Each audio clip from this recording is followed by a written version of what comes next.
Assalamu alaikum everyone. This is a continuation of our chapter 2. The course is Control System Engineering 2. We are discussing the modeling in the frequency domain. Basically, we are trying to figure out the transfer function from the schematic diagram, that is the step 4 of the design procedure. So we already in the last class covered reviewing the Laplace transformation as well as part of the partial fraction. Two cases we have seen in the last class. So let us continue from there. The case 3. Case 3 is basically case 3 is in case of the roots are complex or imaginary. So how to deal with complex or imaginary roots?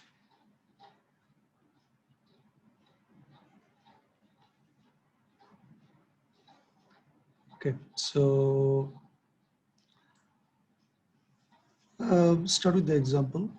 We always start with the example so that things are clear to us.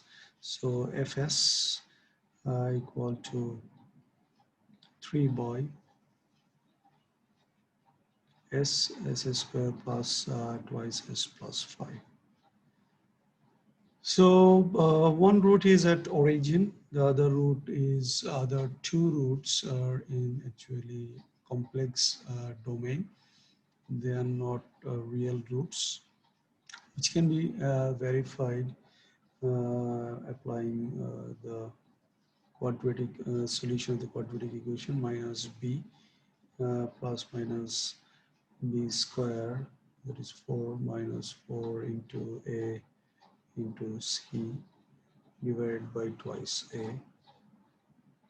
So minus 2 plus minus root over minus 16 divided by 2. So minus 2 plus minus j4 divided by 2. So eventually minus 1 plus minus j2. So we have one root at minus 1 plus j2 and another root is at minus 1 minus j2. So how to deal with this one? So how to find out the partial fraction for this one? There is two methods for this one. So method 1, let's start with the method 1. So in the method 1, what you have to do, you have to write the equation as separating the parameters. So k1 by s plus k2s plus k3. S squared plus twice s plus 5. Okay. So now finding the k1 is simple as before. You just have to apply that formula. So s times the fs. So basically s will be vanished. What will be left is 3 by s squared plus twice s plus 5. Then you have to set s tends to 0. So it will be 3 by 5. So simple case.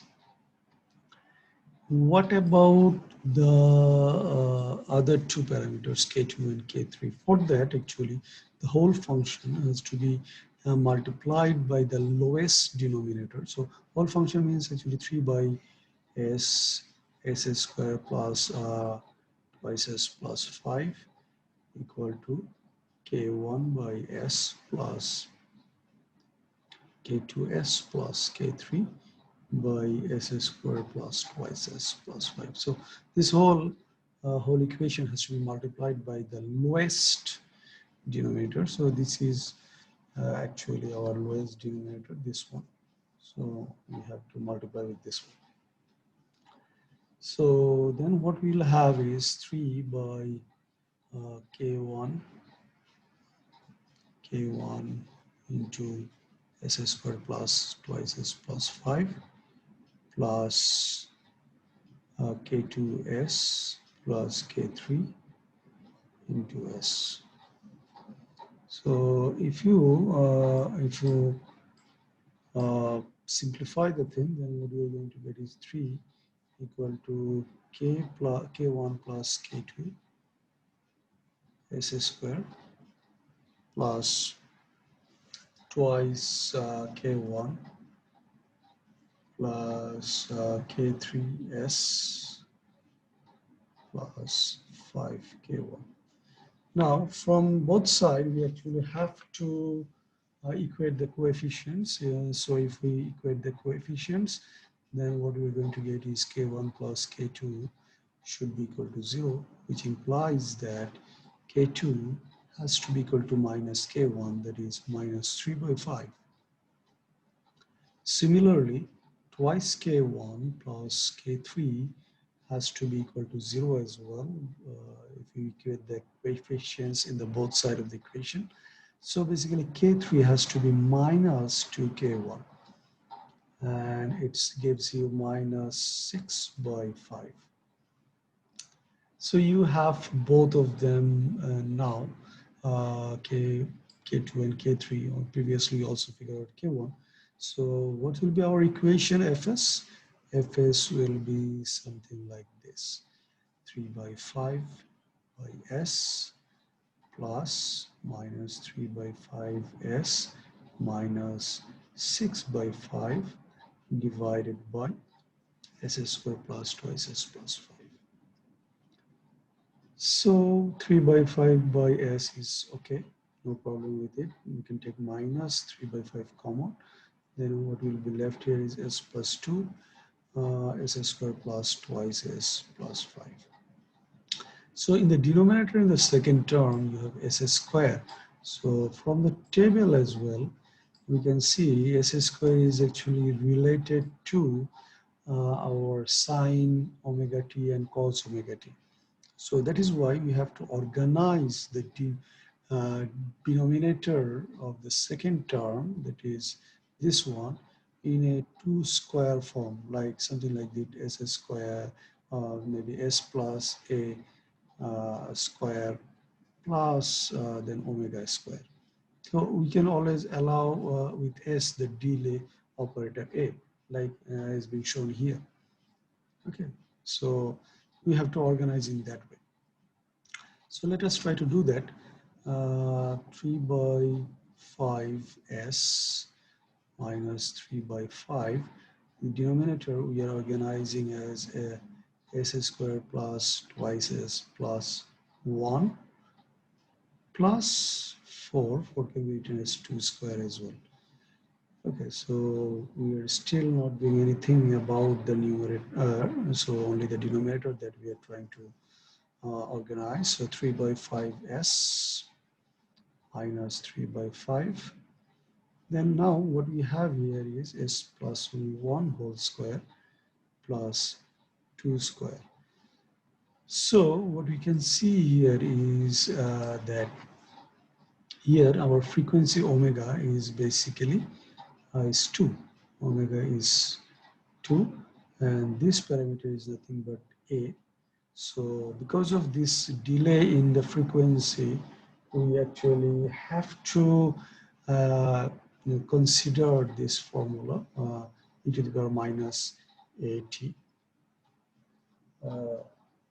Now, also in the numerator, so how can we organize the numerator? As you can see, for the sine formula here, whatever the omega, that has to be at the top, omega divided by s square plus omega square. Okay, so it doesn't make any difference with whatever parameter you have here. In our case, definitely we have s plus 1 whole square. Okay, but for the cosine, what you have to have, because whatever the s here, that s has to be at the top as well. So since we have s plus 1 whole square plus 2 square, so basically for the sine, 2 is enough here, but for the cosine, you have to have s plus 1. So now we can apply this formula. So now let us organize our numerator according to the requirement. So basically s plus 1 has to be one parameter if you want to apply the cos formula. Okay, 1 is left, but we need 2 because for the sine you have to have omega. So basically plus, then we need 2, so we multiply with half. So don't worry about the half. Half is just a coefficient. So from this one, as you can see now here, we can actually apply for this portion. We can apply cosine formula, cosine, cos. And for the other portion here, half is just a coefficient, so you don't have to worry about half too much. So it will be just as it is. So for this one, we actually have to go for sine formula. Okay. So if we apply those, what we are going to get is here 3 by 5 as it is by s minus 3 by 5. Then you can write a separate, you can just separate the terms if you want, like for simplicity s plus 1 divided by s plus 1 whole square plus 2 square plus half is a coefficient, so 2 by s plus 1 whole square plus 2 square. Okay, so this is your fs. Now we are good to go to apply the inverse Laplace transformation. So inverse Laplace transformation will give us ft equal to 3 by 5, because 1 by s is nothing but ut, so ut you generally don't write. So simply 3 by 5 minus 3 by 5 into, now you have delay operator. So delay operator is here, a is 1, so e to the power minus 1t, basically e to the power minus t. Then you have cos omega t, so omega is 2, so 2t plus half, the coefficient directly coming here, and also you have a delay, so e to the power minus t. Then this is a sine formula, so sine omega t, so 2t. Now we can take common e to the power minus t as well. So 3 by 5 minus 3 by 5 e to the power minus t. Then we have cos 2t plus half sine 2t. Okay, so this is solution so far good to go with, but if you want to actually have the inner intuition that how the solution is going to look like, then it actually this is not a good equation to look at, because you both have the sine term as well as cosine term. So it's difficult to visualize what is your solution is going to look like. So that is why actually what you have to do, you can apply some trigonometric identities to make it more visible what your result looks like. Okay, so for that, what we can do is we can take the coefficient of cos twice t as a, which is nothing but 1, and the coefficient of the sine as b. Okay, so then we'll try to divide both of these terms divided by actually the factor root over a square plus b square. And this, since you are dividing it, so it has to be multiplied here as well. So now let us try to write that thing. So basically what we have is 3 by 5 minus 3 by 5 e to the power minus t, then root over a square plus b square. Then you have a by root over a square plus b square cos twice t plus b by root over a square plus b square sine twice t. Okay, so now you apply the actual parameters, you replace it by actual parameters, e to the power minus t. Then you have root over 1 square plus 1 half square. Then you have in the bracket 1 divided by root over 1 square plus half square cos twice t plus half by root over 1 square plus half square sine twice t.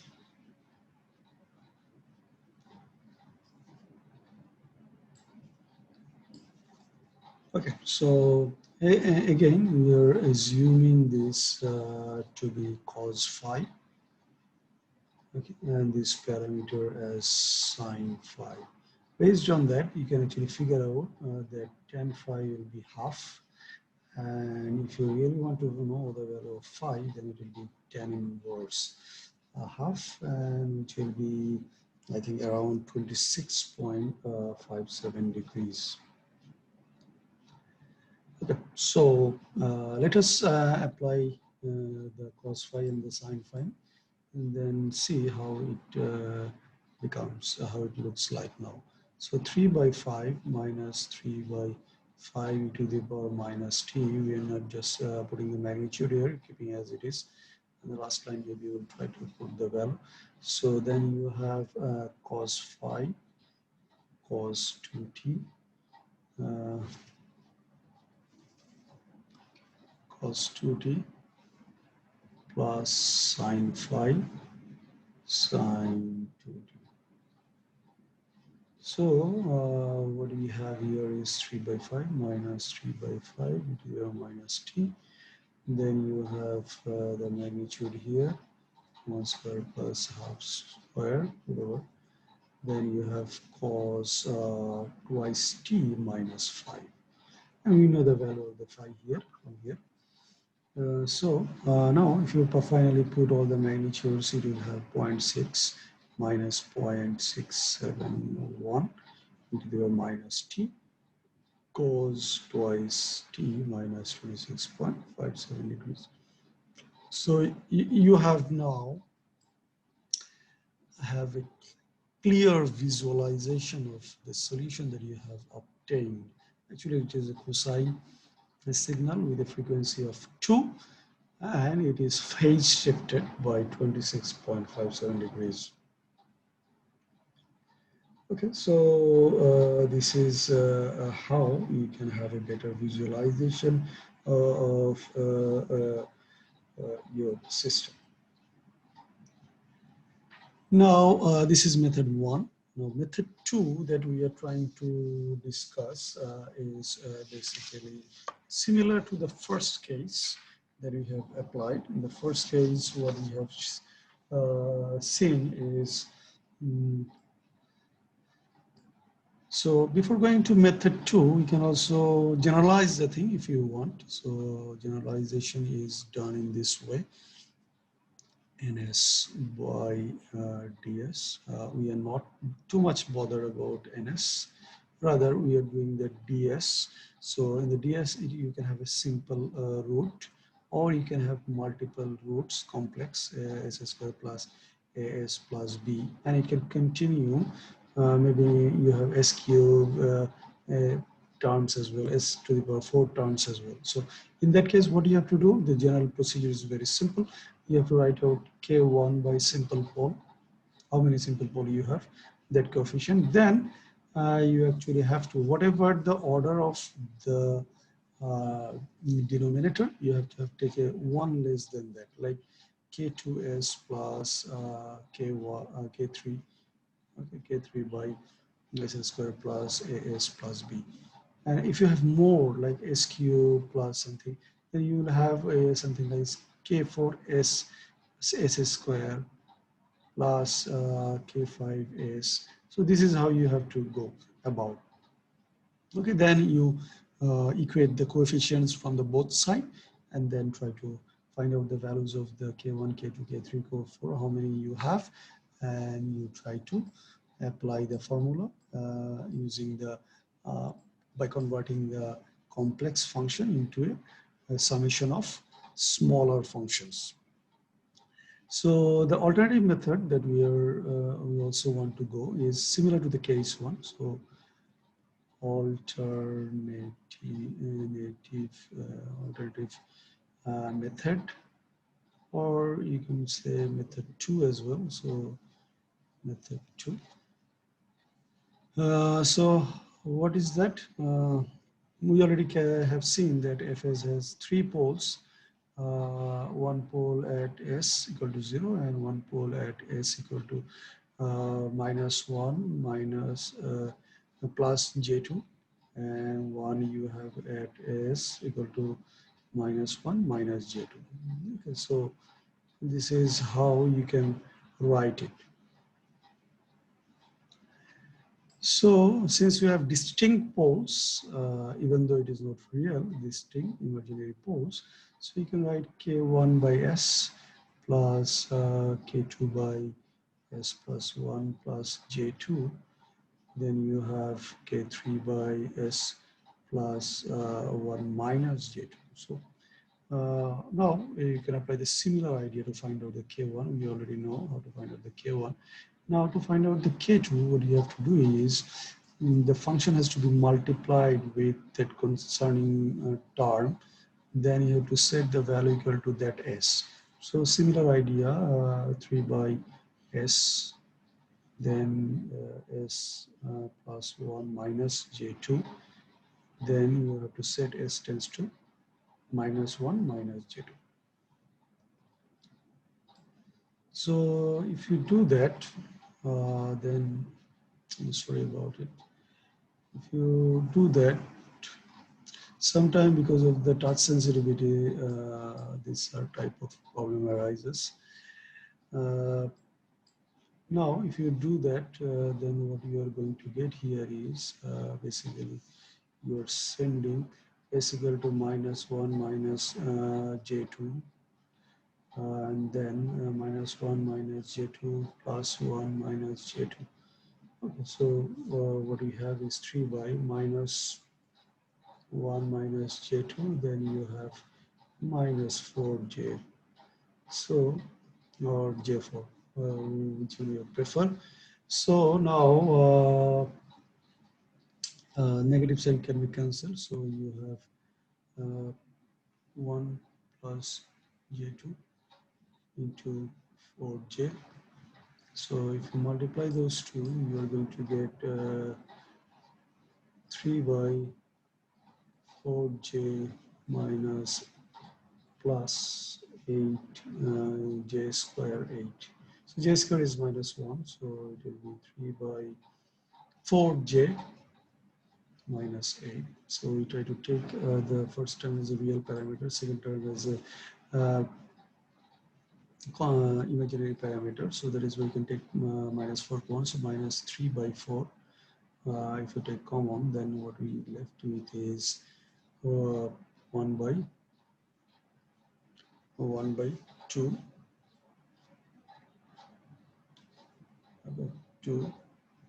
minus j. But we don't keep j to be in the denominator, so that is why you can multiply by the complex conjugate, and what you are going to get is 3 by 4 into 2 minus j, 2 plus j, and 2 plus j.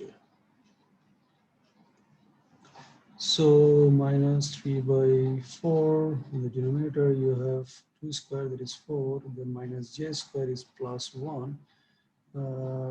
So this is what we are going to get. So what we are going to get is minus 3 by 20 into 2 plus j.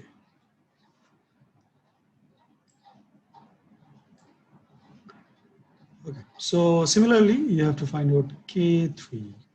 So I'm not figuring it out, rather I'm letting you to do the calculation, but it will be actually complex conjugate of the k2, so it will be 2 minus j. Okay, so now we know k1, k2, and k3, so we can write our function as f is equal to 3 by 5s. Then we have minus 3 by 20 can be taken common. So then we have 2 plus j divided by s plus 1 plus j2 plus 2 minus j s plus 1 plus minus j2. So now we have distinct values. Now we can just simply apply inverse Laplace transformation. That will give us ft equal to 3 by 5 minus 3 by 20. Okay, so Laplace actually applies for s parameter only. So that numerator 2 plus j is just a constant. So you can say 2 plus j is a constant.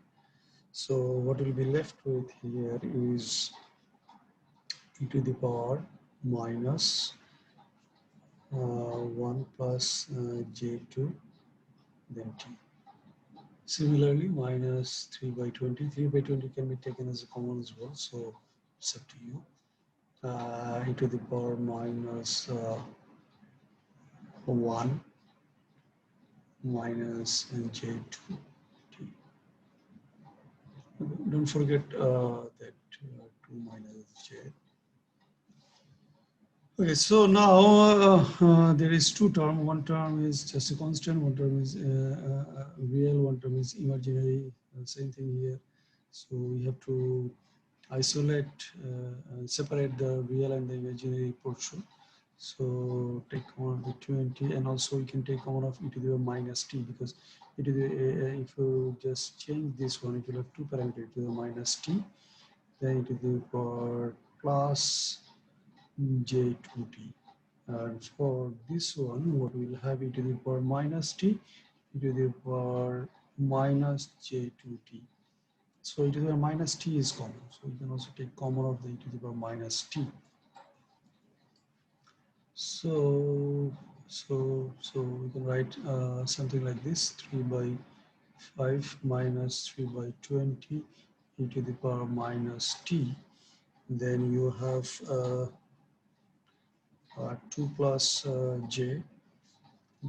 So 2 plus j. Let me write to separate the real and the imaginary portion, so that will be easier for you. So 2 e to the power j twice t plus 2 e to the power j minus j twice t. Then you have two j terms. So j can be also taken common. So j e to the power minus plus 2j j2 twice t.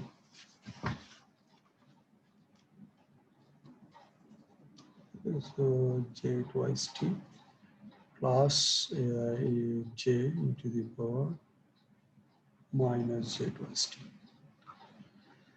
So if you now apply if you now simplify the thing, if you take common of the 2 from the first one, if you can take common of the 2 from the first one, so what is left with is actually e to the power j twice 2 plus e to the power minus j twice 2, which is similar to e to the power j theta plus e to the power minus j theta.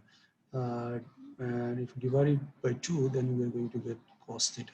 Similarly, if you have e to the power j theta minus e to the power minus j theta divided by twice j, in that case you are going to get sine theta. Okay, so here actually in our case theta is nothing but twice t. Okay, so let us try to apply this idea here.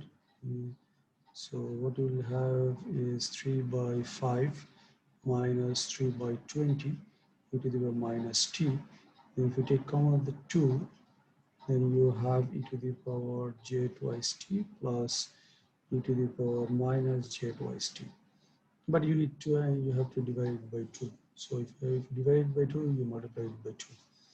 So similarly, if you j is in the numerator, so you have to bring it to the denominator. So you divide both of them with j square. So if you divide by j square, then you have to change the sign. Okay, so you have to change the sign, you have to make it plus, you have to make it minus, because j square is nothing but minus 1. Okay, so you have to divide by j square.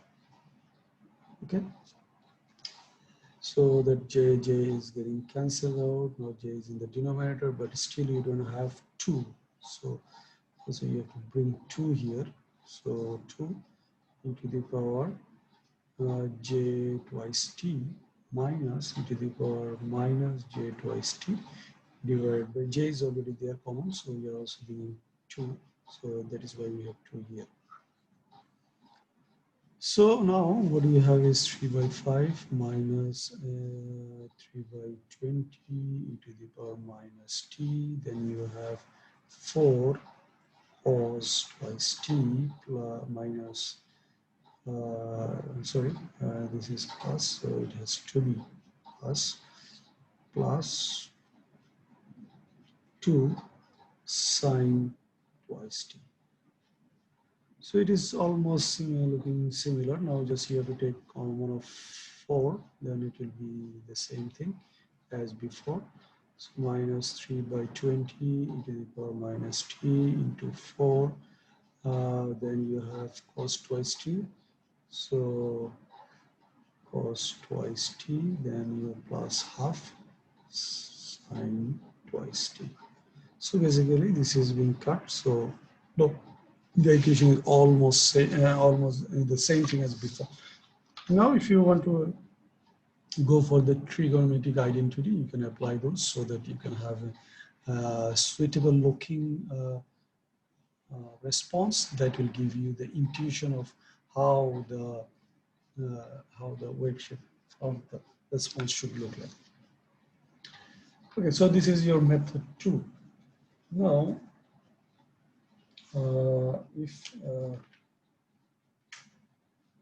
how can we actually figure out next thing is this is your article 2.2 is being finished. So you have 2 examples. There are 2 example is example 2. Skill assessment example is also there. Skill assessment example 2.1. In the skill assessment example, what happens is those are unsolved problems.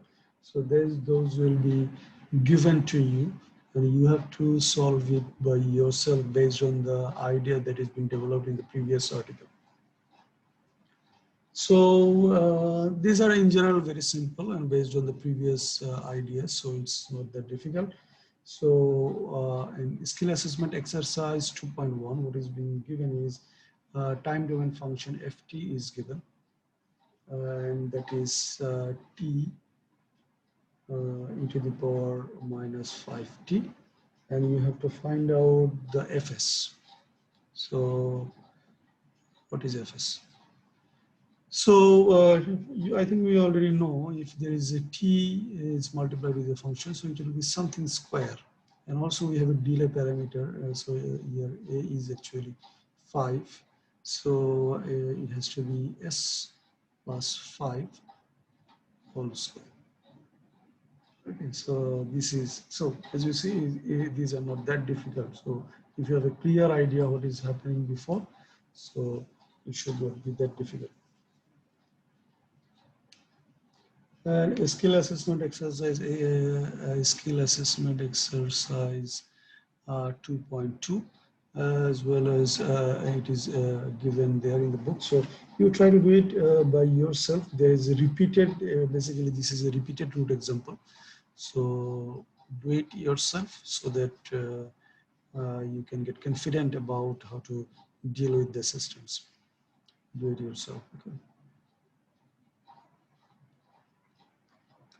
Now let us start article 2.3, that is transfer function. So if differential equation is provided, then how to find out the transfer function? This is all about article 2.3, the transfer function. Transfer function. Okay. So bottom line is you have to be able to find out the differential equation that actually defines the system. So once you know that differential equation, then from that differential equation, you actually have to try to take the help of the Laplace transformation to get the corresponding transfer function from the differential equation. So don't worry, in the next article, actually article 2.4, we will start finding the differential equation. Then based on this article, we'll try to figure out the corresponding transfer function. So say we have a generalized differential equation like this, an dn ct by dtn plus an minus 1 dn minus 1 ct by dtn minus 1, and somehow in the book they have used m in the both side, but in one side it should be n and in the other side it should be m.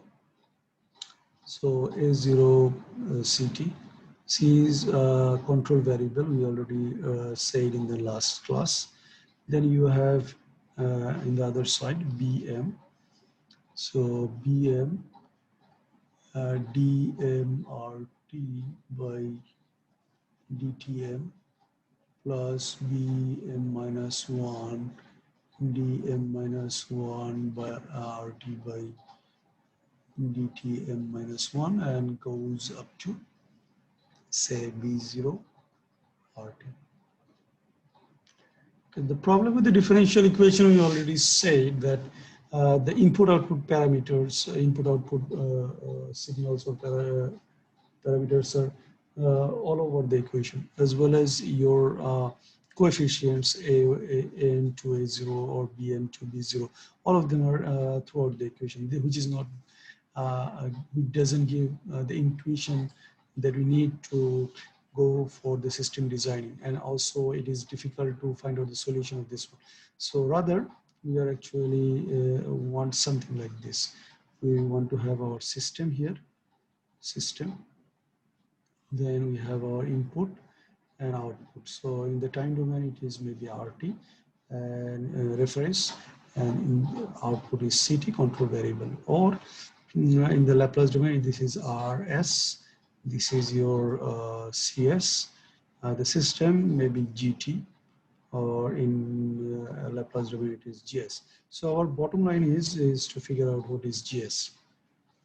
So if we try to find out the Laplace transformation of this one, as we already have said, that for a derivative equation, you will have the first term will be always in terms of s, directly in line with the order of your differentiation. Then the rest of the thing will be initial value.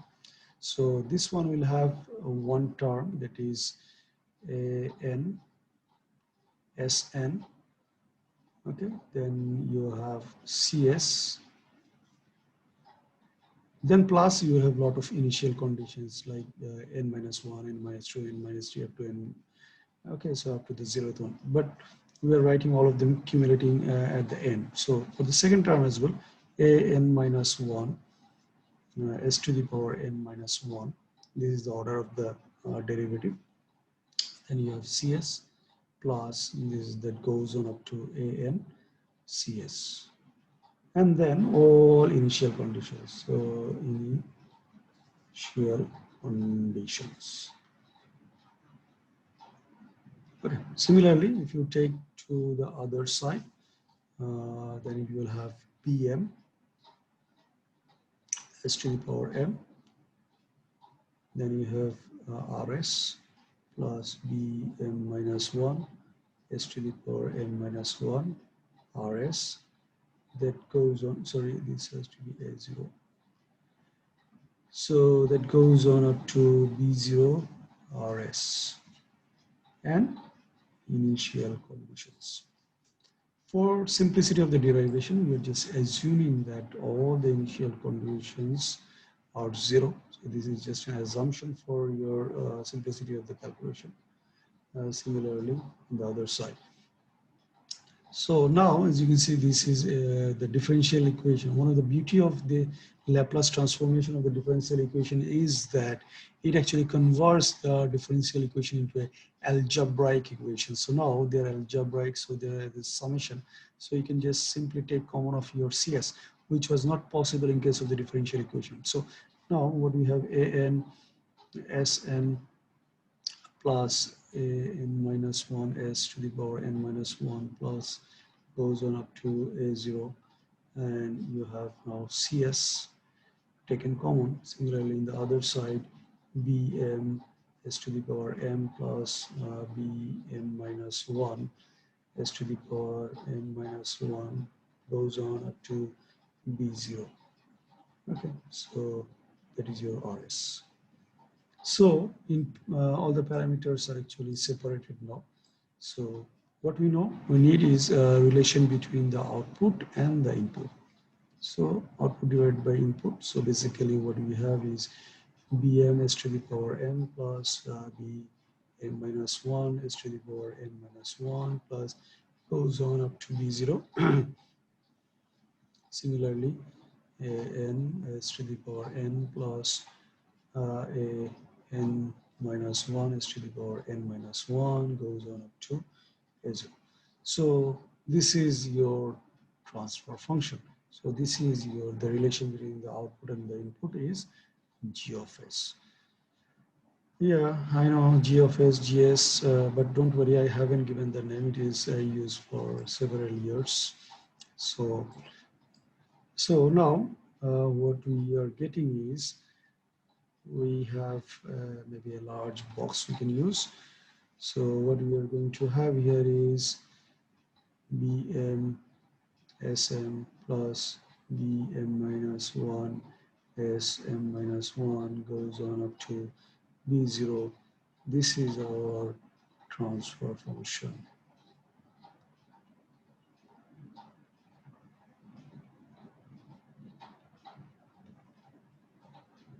Okay, so this is your output, that is C of S, and this is your input, that is R of S, and this is your transfer function, that is G of S. So what is the beauty?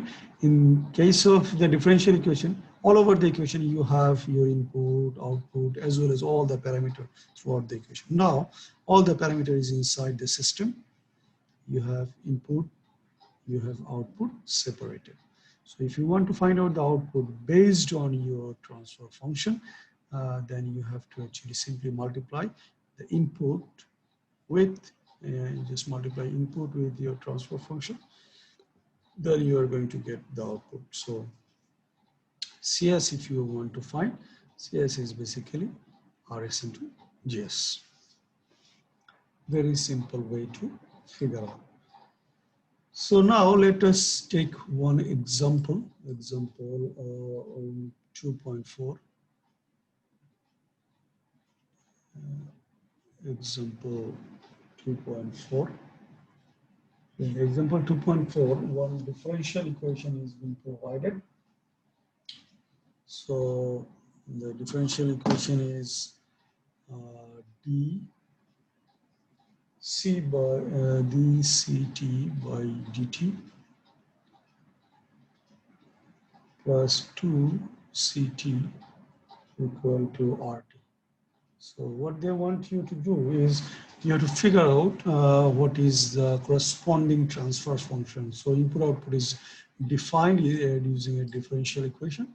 So you have to find out what is your transfer function. Okay, so for this one, very simple idea. And one thing you have to do is, as a design engineer, you have to have the ability to understand whether the initial values are possible to figure out, okay, or if it is not possible, then you have to assume that all the initial conditions are zero. So from this equation, it's very difficult to actually find out the initial condition because no other condition is provided. So that is why you have to assume that the initial conditions for this particular case is zero. So just simply take the Laplace transformation of this equation. So Laplace transformation will give you, since it is of the first order, so you will have s c of s plus 2 c of s equal to r of s. Now I take common because it is an algebraic equation, so s plus 2 c of s equal to r of s. We need to find out what is c of s divided by r of s. So now we are going to get 1 by s plus 2. So this is your g of s. Simple, isn't it? So there is not that complicated one. So even if we'll try to solve one or few example with the initial condition, then we're going to see how they are going to differ. But at the early level, the initial level, we are actually trying to go with the simpler example so that it doesn't become too much overburdened at the beginning.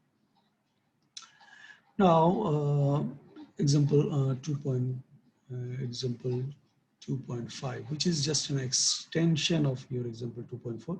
What it is saying that you have the same transfer function that you have derived, but they want to know what will happen if you apply, what will happen to the output if you apply a unit step signal. So if you apply unit step signal to this system, then what is going to happen? So this is what has been given, and you have to figure out what will be your value of CT. So according to the derivation that you have gone through so far, we already know that CS is actually equal to RS times GS. And CS, RT is given. So RS will be basically US, and US is nothing but 1 by S. So the Laplace transformation of the step signal is basically 1 by S. So you put all the values here. So 1 by S, then you have 1 by S plus 2. Okay, so you have to go for the partial fraction. So K1 by S plus K2 by S plus 2.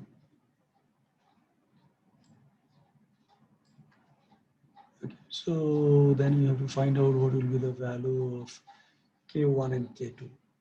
So simple idea, distinct roots. So K1 will be 1 by S plus 2. Set S tends to 0, so that will give you a half. And K2 will be 1 by S, and send S tends to minus 2, so that will give you minus half. So you have half by S minus half by S plus 2. So inverse Laplace transformation will give you CT equal to half minus half e to the power minus twice t. So there is always ut, but we are avoiding that. So this is the solution. So once you know the system, once you know different kind of input, then you can it will be easier for you to figure out the solution of your response. Is it okay? So there is two solutions. The first solution is here, as you can see, this is your force response. So in the first class, we said that our solution will be two. One will be transient, and which will be because of your system itself. So this is corresponds to transient response, transient response, or system behavior. You can also say system behavior. And the other one is step response. So in the step response, it is also can be said that forced response, or steady state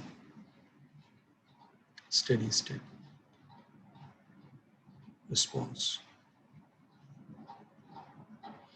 Now the bottom line is systems behavior here is going to decay. No question about it. So it will be vanished. If the t is high enough, it is exponentially decaying signal. So it will be vanished. So what will be left here is the final output will be half. But is it half that you're looking for? You're looking for one. That is the question. So you will have 50%, I think, steady state error. So you're supposed to have a output that should be going to one. Say this is one you are looking for. Okay. So, but what you are getting is half of the value. So you are actually getting, after a decaying nature of the transient response, you are going to get a response like this. Eventually it will go to half magnitude. So this is your steady state error from the first class, if you can recall, steady state error. So you given an input of one and you are expecting one. Because of the nature of the system, you are actually getting half of that magnitude, because after some time, significant amount of time elapsed, this will be becoming zero. So what will be left with your response is half. Okay, but don't take these things too seriously right now. This is just an idea, and how to actually minimize these steady state error. This sort of thing becoming whenever we'll be discussing chapter 7, then we can go for those things.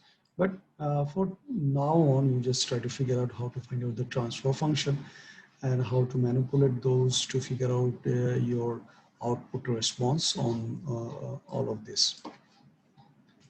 So now you have another example, say skill assessment example, skill assessment example 2.3.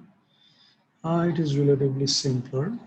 What it says is a differential equation given, d cubed c by dt square plus 3 d square c by, d cube dt square plus 7 dc by dt plus 5c equal to d square r by dt square plus 4 dr by dt plus 3r.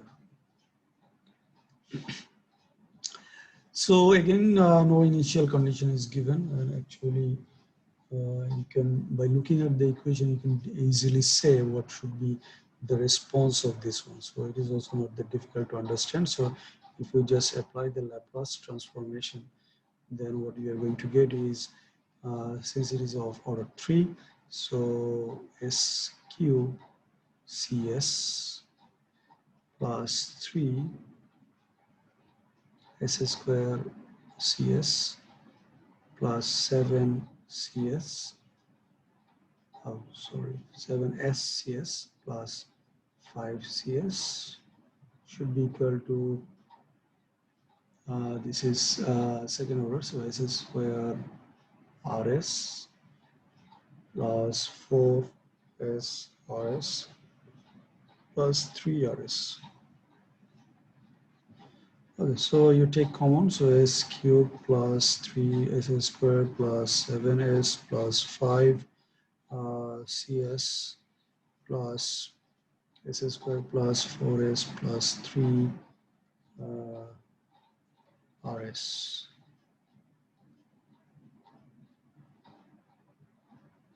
Okay, so now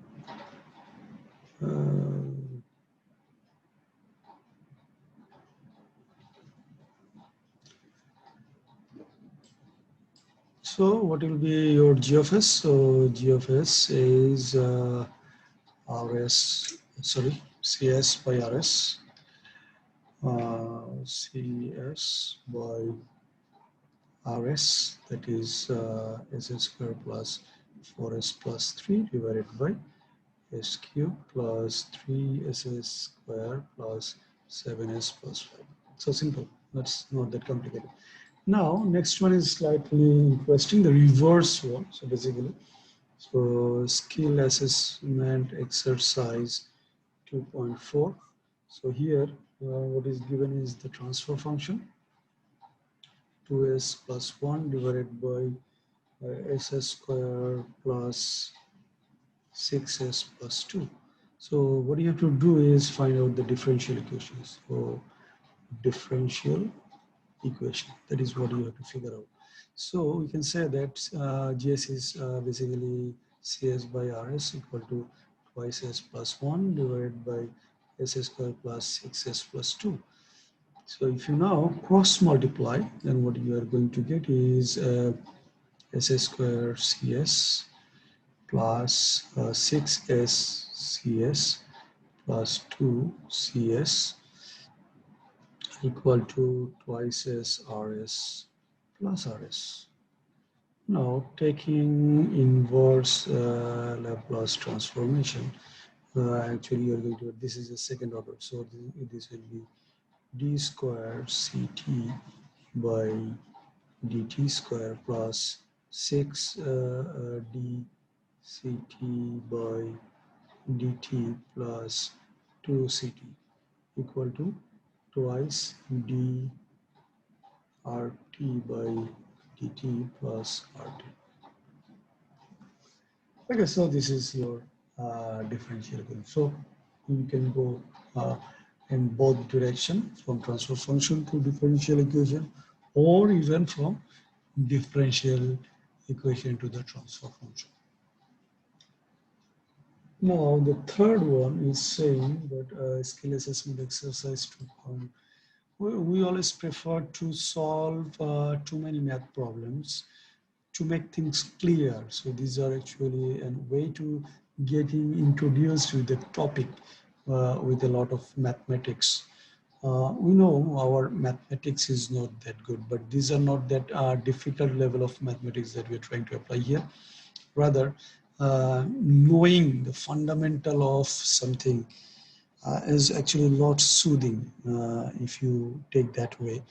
Like Laplace, how Laplace works, why it works, how it is, what is the inner meaning of the Laplace transformation. This kind of thing will give you the insight that we lack at times and which makes things difficult. So that is why whatever the course I try to take, I prefer always to go for a lot of mathematical things. Mathematics is really easier than the way we have been taught actually. And because of that, I have an intention to actually take one or two mathematical course in the future in IUT. Because the mathematics that is covered by the mathematician is not suitable for the engineers. So I have an intention, and I have actually purchased few books as well, so that we can cover, the mathematics can be covered by an engineer rather than a mathematician. Okay, so there is future. Nobody knows the future. If Allah wills, inshallah, that will be the case. But before that, whatever we can do, we can actually get used to with the maths so that we can make things easier for us. Now, in the skill assessment example 2.5, a transfer function is given. So g of s is given already. That is s by s plus 4, s plus 8. What they want is to figure out, they want you to find out what is the ramp response of this transfer function. Ramp response. Okay, so by bottom line CT, they want you to figure out with RT being actually TUT, which is a ramp input. Okay, so we already said in the last class or the chapter 1, basically we have to apply different test signals. So we have impulse, we have step, we have ramp, we have parabolic, we have sinusoidal. Okay, so that corresponding transfer function both in time domain and frequency domain is also given in chapter 1, also in the table in the 2.1 as well. So let us try with this one. So we know that CS is equal to RS times RS times G of S. G of S is already given. So what about RS? RS is ramp, and if you look at the table, then you're going to say it is actually 1 by S square.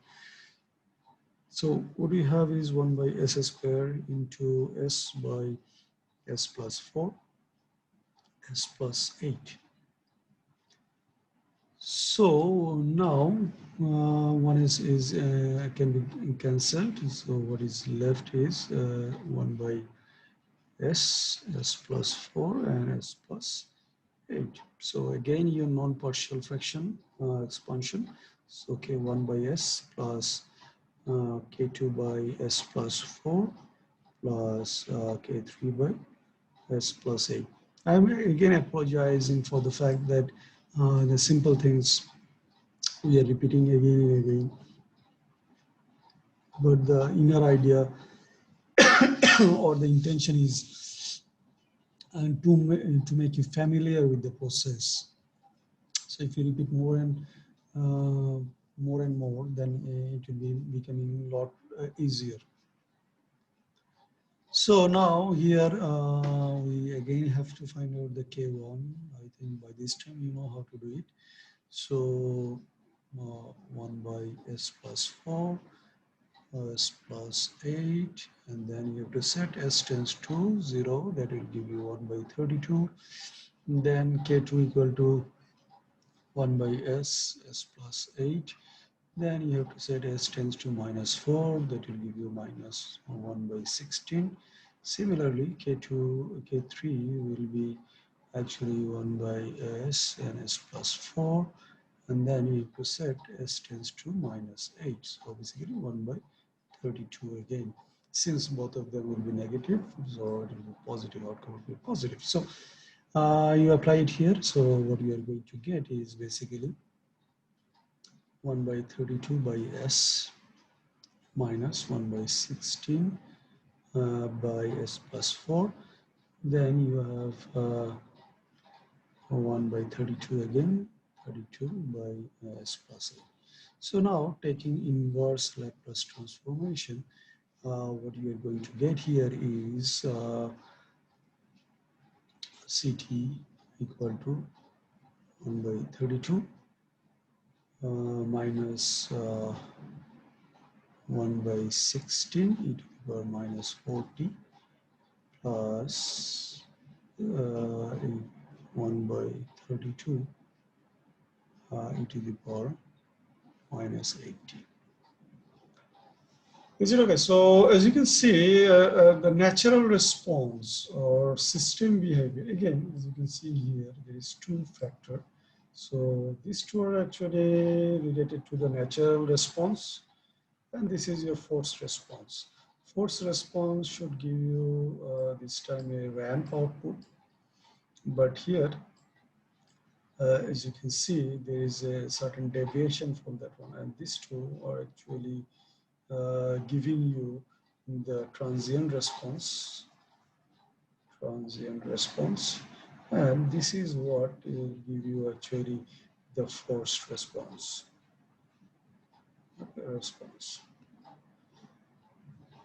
Okay, so more about this thing will be coming later, but we have to always remember that whatever the input signal is we are giving to a system, the system will try to follow that input signal, that is your forced response. Whether it will be able to follow or not, that is related to your transient error, steady state error, and how quickly or how slowly it is going to follow.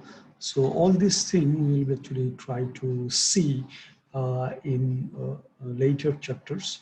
But in this chapter, our objective is very simple. We want to find out the transfer function. Basically, we want to find out the differential equation. Then based on the differential equation, subjected to initial conditions, we'll try to figure out what is our corresponding transfer function and how can we find out the solution of this transfer function for different test input. Like we already said, we have several test inputs. So this is the end of your, I think, article 2.3. So the next article is article 2.4. It is almost 1 hour or slightly more than that. So I think covering too many topics in a single class can be difficult for you. So that is why I'm stopping here. So let's discuss article 2.4 in the next chapter, and the content of that article is electrical network transfer functions. So electrical network transfer functions.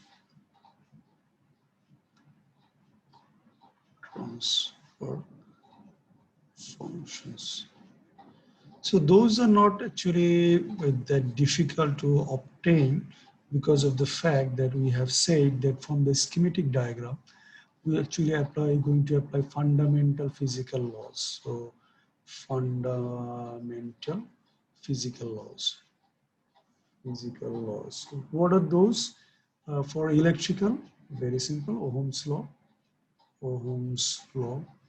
I think it's difficult to find an electrical engineer without knowing the Ohm's law, as well as Kirchhoff's